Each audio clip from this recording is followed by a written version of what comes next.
बेताल का पीछा करते हुए राजा विक्रमादित्य शिशपा वृक्ष के पास पहुंचे और किसी तरह बेताल को अपने कंधे पर उठाकर आगे बढ़ने लगे। पहले की तरह ही बेताल रास्ता बड़ा होने की वजह से राजन को कहानी सुनाने लगता है। बेताल कहता है, सालों पहले की बात है, जब उज्जैन नगर में राजा महासेन राज किया करता था। उसी राज्य में एक ब्राह्मण रहता था जिसका नाम वासुदेव था। उसका एक ही बेटा था, गुणकार नाम का। तो वह गुणकार था, लेकिन उसमें कोई गुण नहीं था। वो दिन रात बस जुआ खेलता था।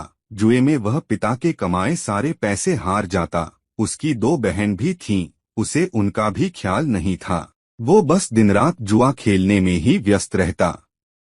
अपने बेटे का ऐसा हाल देखकर ब्राह्मण बड़ा परेशान हो गया। एक दिन वासुदेव ने सोचा, मैं जो भी कमाता हूँ उसे भी यह जुए में उड़ा देता है। यही सोचकर उसने अपने बेटे गुणकार को घर से निकाल दिया। घर से निकलते ही वह दूसरे राज्य पहुँच गया। वहाँ वह भूखा प्यासा घूमता रहा। न तो उसे कोई काम मिला और न ही कुछ खाने के लिए। ऐसा होते होते वह एक दिन बेहोश हो गया। पास से ही गुजर रहे एक सिद्ध पुरुष ने उसे देखा तो उसे अपने साथ गुफा में ले आए।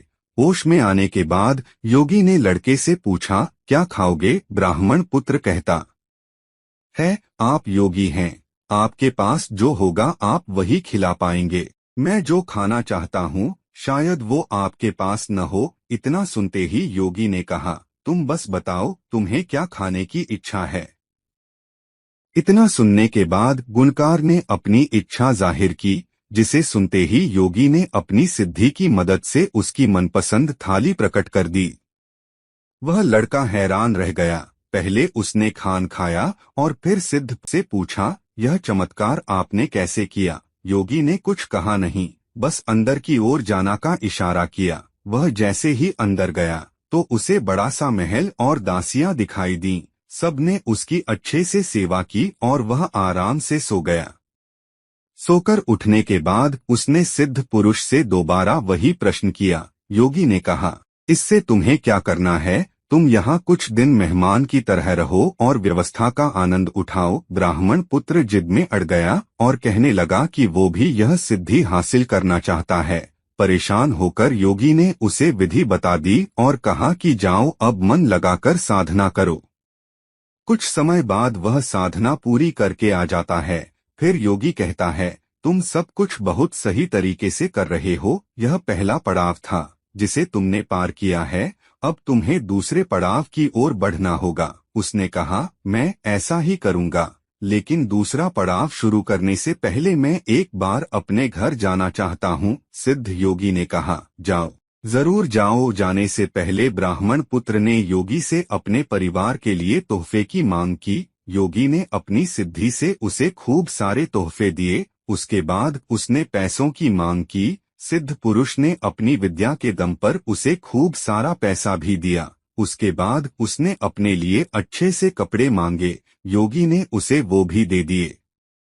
सब कुछ लेकर वह अपने घर पहुंचा तो उसके परिवार के सभी लोग गुणकार को देखकर दंग रह गए। साथ लाए तोहफे और धन को देखकर उसके ब्राह्मण पिता ने पूछा, बेटा कहीं तुमने कोई चोरी तो नहीं की है न? गुणकार ने बड़े गर्व से कहा, पिताजी मुझे कुछ ऐसा प्राप्त हो गया है जिसकी मदद से मैं अब सबकी हर इच्छा पूरी कर सकता हूँ। उसके पिता ने गुणकार को संभल कर रहने और अहंकार न करने की सलाह दी। कुछ दिन घर में बिताने के बाद गुणकार दोबारा सिद्ध पुरुष के पास लौट गया।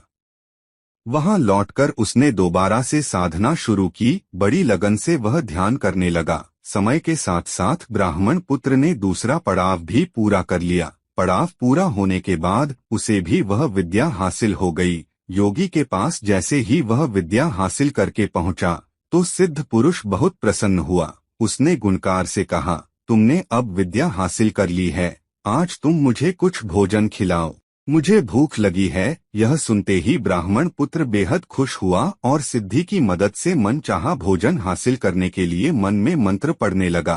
काफी देर हो गई लेकिन भोजन सामने नहीं आया। वह बहुत क्रोधित हुआ और चिल्लाने लगा, मेरी विद्या काम क्यों नहीं कर रही है? मैंने भी सिद्धि हासिल की है, उसका फल मुझे क्यों नहीं मिल रहा है?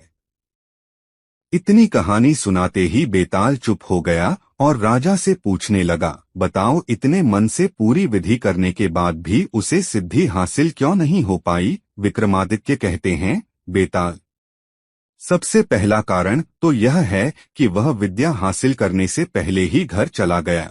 उसके बाद वह विद्या लालच की वजह से हासिल करना चाहता था। लालच के चलते की गई चीजों का फल कभी प्राप्त नहीं होता है। सिद्धि हासिल करने के लिए व्यक्ति को बिना लालच के कर्म करना पड़ता है। कहानी से सीख, हमें कभी भी विद्या हासिल करने का फैसला लालच की वजह से नहीं करना चाहिए और विद्या पर अहंकार हो जाए तो वह समय पर काम नहीं आती।